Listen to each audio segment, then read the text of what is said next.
علی انہا بسائط سے، یہ وہ دوسری دلیل دی تھی نا کہ وہ اجزاء جو ہوں گے وہ بسائط ہوں گے، واجبات ہوں گے بسائط ہوں گے۔ تو جب یہاں اجزاء واجبات میں بساطت مانتے ہو تو بھائی کل میں مان لو، کیونکہ کل بھی تو واجب ہے۔ سمجھ میں آ گئی ہے؟ تو بات ختم ہو جائے گی کہ لأنه بسيط ذهنا وخارجا ثابت ہو جائے گا نا۔ یہ بات کہی تھی شرح میں قاضی نے۔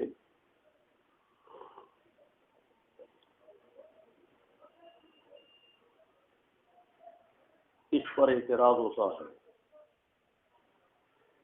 کہ میاں ہاں عرب مثال دیتے ہیں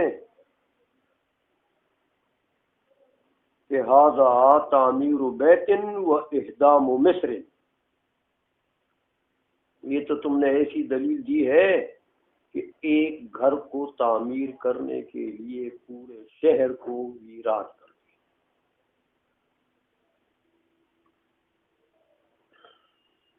ہاں تو ایسا کو کرتا کہ ایک گھر آباد کرتا ہے تو پورے شہر کو ویران کرتا۔ اور وہ دوسرا مثل مشہور ہے نا کہ بارش سے بھاگتے ہوئے پر نالے کے نیچے کھڑا ہوا۔ یہ آپ کے پنجابی میں بھی کوئی ایسا ہے نہیں ہے؟ ہوگی، پنجابی میں بھی ایسا ہے۔ تو کہتے ہیں یار یہ بارش سے بھاگنے والا بندی پر نالے کے نیچے کھڑا ہوا، تو بارش سے بھاگنے پہ کیا فائدہ ہوا؟ ایک گھر کو آباد کرنے کے لیے پورے مصر کو اجاڑ دیا، تو اسے گھر کا کیا فائدہ ہوا؟ نقصان زیادہ ہو گیا نا۔ یہ تو تم نے کہہ دیا کہ اعلیٰ انہا بسائط، وہ اجزاء میں بساطت ہوگی، تو بساطت تو تم نے ثابت کر دی، لیکن اجزاء متعدد مان لیے اور واجبات مان لیے تو تعدد وجباء لازم نہیں آیا،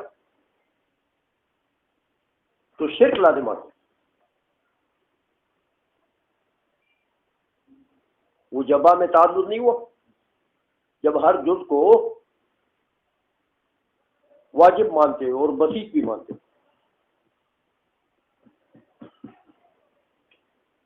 تو بساطت کو ثابت کرنے کے لیے تم نے تو توحید کو ہی ختم کر دیا۔ باری تعالیٰ کی ذات کی بساطت ثابت کرنے کے لیے تم نے کیا کر دیا؟ تو بساطت تو ثابت ہو گئی، لیکن میاں توحید کا جو بنیادی عقیدہ ہے وہ تو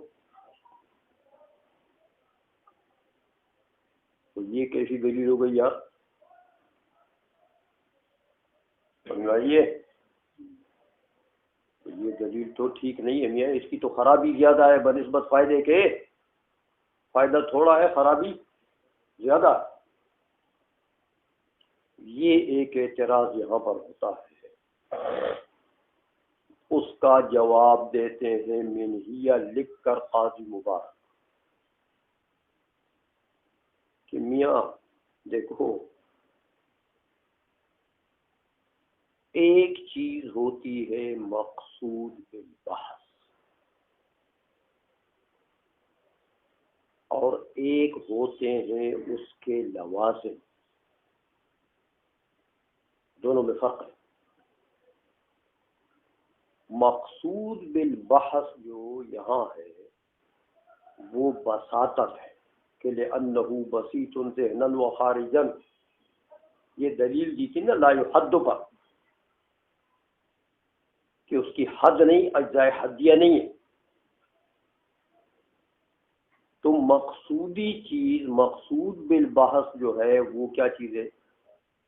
بساطہ ثابت کرنا کہ باری تعالیٰ بصیر سے ذہناً و خارجاً، یہ مقصودی بات ہے۔ باقی تم کہتے ہو کہ اگر اجزاء واجبات مان لیے اور وہ بسیط مانتے ہو تو پھر تو توحید ختم ہو گئی ہے، تو یہ تمہیں اس کے لوازم میں سے خرابی لازم آ گئی ہے، ہم بھی مانتے ہیں۔ لیکن یہ بتاؤ کہ اس دلیل سے اصل مدعا ثابت ہوا کہ نہیں ہوا؟ اصل مدعا مقصودی جو چیز تھی بساطت، وہ ثابت ہوئی کہ نہیں ہوئی؟ ہو گئی، تو دلیل ٹھیک ہے، سمجھ آ گئی ہے؟ کیونکہ مقصود بالبحث یہاں پر کیا چیز تھی؟ بساطت ثابت کرنا، تو بساطت تو ثابت ہو گئی ہے۔ باقی تم کہتے ہو توحید ختم ہو گئی ہے، تعدد وجبہ لازم آ گیا، تو وہ تو لوازم میں سے۔ تو یار لوازم کی بات اور جگہ ہے نا، اس بات توحید کے لیے تو اور جگہ ہے، یہ محل نہیں ہے، یہ محل تو اس بات بساطت کے لیے، سمجھ میں آ گئی ہے؟ تو اس محل کے مطابق دلیل ٹھیک ہے۔ باقی جو تم کہتے ہو کہ اس سے تو خرابی لازم آ گئی ہے، وہ لوازم جو ہے وہ غلط ہیں، توحید ختم ہو گئی ہے، تعدد وجبہ لازم آ گیا ہے، تو توحید کے اس بات کے لیے ہم نے تو یہاں یہ دعویٰ نہیں کیا، سمجھ آ گئی ہے؟ دعویٰ یہاں پر کیا ہے؟ لا یحد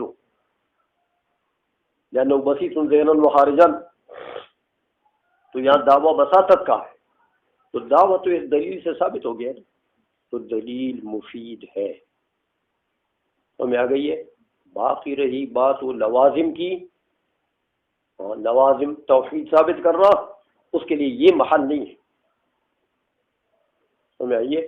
اس کے لیے اور دلائل ہیں اور مقامات ہیں جہاں پر توحید کی بات آئے گی، وہاں پر پھر توحید کے دلائل بھی دیں گے، سمجھ میں آ گئی ہے؟ یہ جواب دیا قاضی مبارک رحمہ اللہ تعالیٰ نے اس سوال کا۔ لیکن میاں ٹھیک ہے، ان کی بات تو صحیح ہے کہ دلیل اپنے محل میں صحیح ہے کہ مدعا کو ثابت کر رہی ہے، تو تقریر تام ہے، باقی خرابی لازم آ گئی، لازم باطل ہے، تو وہ لوازم جو ہے وہ توحید کے لیے مقام آخر ہے۔ توحید کے اس بات کے لیے بھی بہت سے دلائل ہیں ہمارے پاس، برہان تمانع تم نے پڑھا ہے، لو کان فیہما آلہۃ الا اللہ لفسدتا، یہ رضا قاضی صاحب کے اوپر تو کفر کا فتویٰ لگ گیا کہ انہوں نے یہ آیت کیوں پڑھی؟ جو امیر نہیں ہو سکتے ایک جماعت کے، لو کان فیہما آلہۃ الا اللہ، اس سے استدلال کیوں کیا؟ لہذا یہ تو کافر ہے۔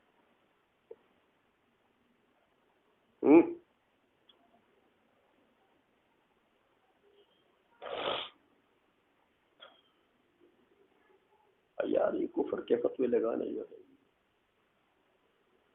اتنے سستے نہیں ہوتے نا۔ علماء قرآن عظیم سے اقتباسات نہیں کرتے، تو جو اقتباس کرتا ہے، کیا مقتبس کا جو مراد ہے وہ عین وہ جزئی ہوتا ہے مقتبس عنہ کا؟ سمجھ آئیے؟ وہ جزئی نہیں ہوتا، آیت اس میں نازل نہیں ہوئی ہے، وہ اس کا فرض نہیں ہے اس کلی کا۔ اقتباس میں میاں جس چیز سے اقتباس کیا جاتا ہے وہ غیر ہوتا ہے، جو منصوص علیہ ہے، جس میں آیت اتری ہے، جو مقتبس عنہ ہے، وہ الگ چیز ہے، ہاں، جس کے اوپر اقتباس کیا جاتا ہے وہ الگ چیز ہے، لیکن اقتباس تو جائز ہے۔ اقتباس کو کس نے کفر کہا ہے؟ سمجھ میں آ گئی ہے؟ اس لیے یہ کفر شخصی جو ہے یہ مسئلہ بڑا باریک ہے، بعض لوگوں نے اس کو ایسے ہی نخرہ بنایا۔ خیر بہرحال یہ تو ایک الگ مسئلہ ہے۔ تو فرماتے ہیں کہ میاں توحید کے لیے دلائل ہے، کہ مان لو کہ واجب الوجود ایک فرد ہے، ایک فرد میں منحصر ہے یہ کلی، نفس الامر میں اس کا کوئی اور فرد نہیں ہے۔ بالفرض اگر تم کہتے ہو کہ نہ میاں واجب الوجود دو ہو سکتے ہیں تو پھر تگڑے ہو جاؤ۔ دیکھو میاں، اگر دو واجب الوجود نفس الامر میں واقع میں فرض کیے جائیں تو ان کے اندر مابہ الاشتراک ہوگا کون؟ وجوب الوجود۔ دو افراد ہیں کلی کے، وجوب الوجود تو آپ پڑھ چکے ہیں، یہ تو کلی ہے نا، واجب الوجود کلی ہے، ایک فرد میں منحصر ہے۔ لیکن تم اگر دوسرا فرد بھی مانتے ہو اس کے لیے، یا 3 4 10 15 20 مانتے ہو، جیسے ہندیوں کو مورتیں بناتے ہیں نا، وہ 1000 مورتیاں بھی ان کے خدا ہیں، تو اگر تعدد مانتے ہو واجب الوجود میں تو کم از کم 2 مانو گے، تو 2 میں مابع الاشتراک کیا چیز ہوگی؟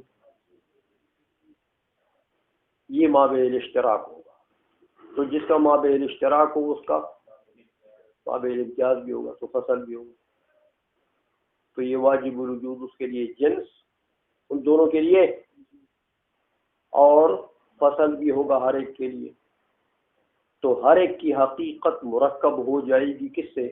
جنس و فصل سے، تو ترکیب ثابت ہو جائے گی، تو بساطت ہم نے ابھی ثابت کر دی۔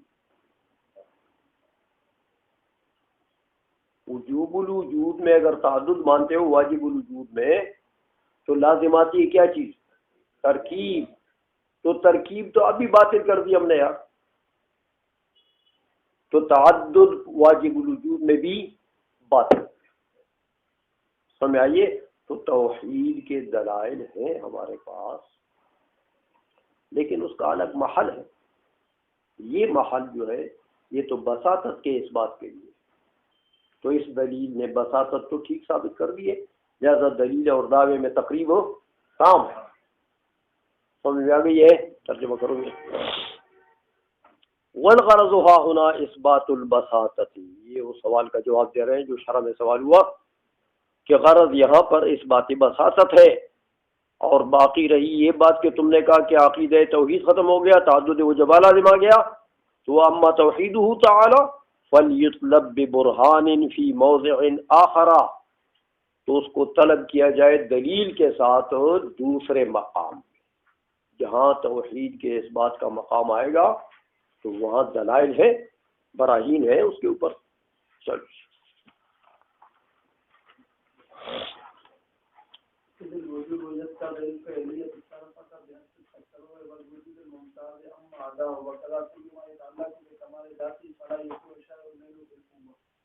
اچھا میاں، اب یہ اجزاء مقداریہ کی بات ہوئی تھی نا، یاد ہے؟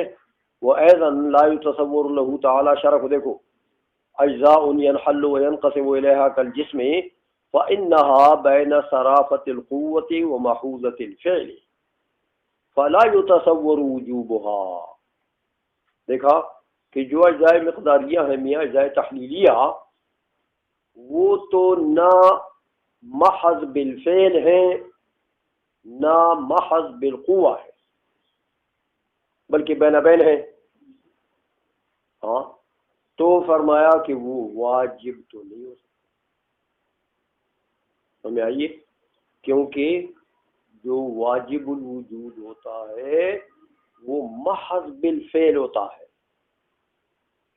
وہ محض، تو یہ تو محض بالفعل نہیں ہے یار، یہ تو بین بین ہے، سمجھ آئیے؟